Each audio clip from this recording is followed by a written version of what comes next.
Sir what is 30A? 30A Bharat के संविधान में एक ऐसी धारा है,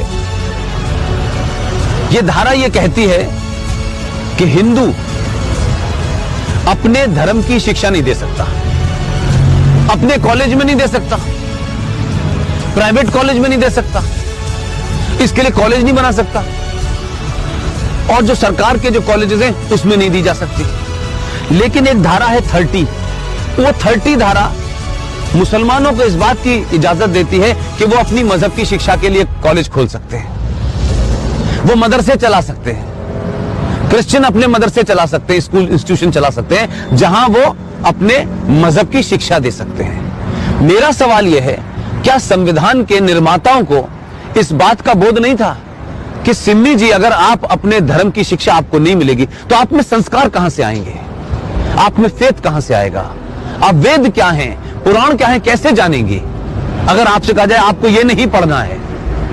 और भारत में एक ऐसी सिविलाइजेशन जिसके 5000 साल का जो रिटन डॉक्यूमेंटेशन है, उसमें भारत का कोई भी आप दौर देख लें, कभी भारत की सनातन संस्कृति के मानने वालों ने दुनिया के किसी देश पे हमला नहीं किया।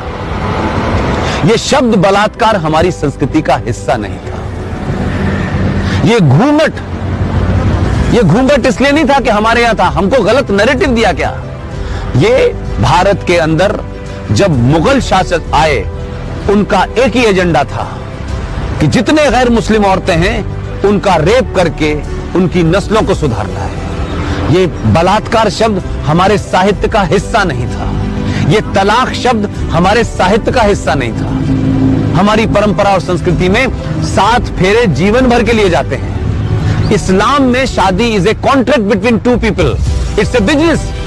आपने शादी मुझसे की और शादी करने के कुछ दिन के बाद आपको लगा कि मैं रहना नहीं चाहती, तो बिजनेस कॉन्ट्रैक्ट है, आपने कॉन्ट्रैक्ट कैंसिल कर दिया। तो आर्टिकल 30A भारत के संविधान से हटना चाहिए। इस देश के 90 से 95 करोड़ हिंदुओं को उनका शास्त्र क्या कहता है, उनका वेद क्या कहता है, इसकी शिक्षा की इजाजत देनी चाहिए। और मंदिरों के ऊपर जो हिंदू पैसा चढ़ाते हैं, यह भी एक लॉ है जो नहीं पता देश को। भारत के जितने भी मंदिर हैं उस पे जो पैसा चढ़ता है वो सरकार के खजाने में चला जाता है। और भारत के मजारों के ऊपर जो पैसा चढ़ता है, जो गुरुद्वारों में पैसा चढ़ता है, वो सारा का सारा पैसा उस धर्म के मानने वालों के पास चला जाता है। सिर्फ भारत के हिंदुओं का पैसा जो आप अयप्पा पे चढ़ाती हैं, जो महाकाल पे चढ़ाती हैं, जो वैष्णो देवी पे चढ़ाती हैं, वो पैसा सरकार ले लेती है। तो अगर भारत के मंदिरों पे चढ़ने वाले पैसे से भारत के लोग, हिंदू लोग, सनातनी लोग अपने विश्वविद्यालय खोलना चाहें कि हम सनातन की संस्कृति के बारे में बताएंगे, पुराणों को पढ़ाएंगे, तो उसकी भी छूट नहीं है। ये संविधान में 2 धाराएं एंटी हिंदू हैं, इनको समाप्त होना चाहिए। और मैंने कल भी घोषणा की है कि अगले 2 साल में इसके खिलाफ भी मैं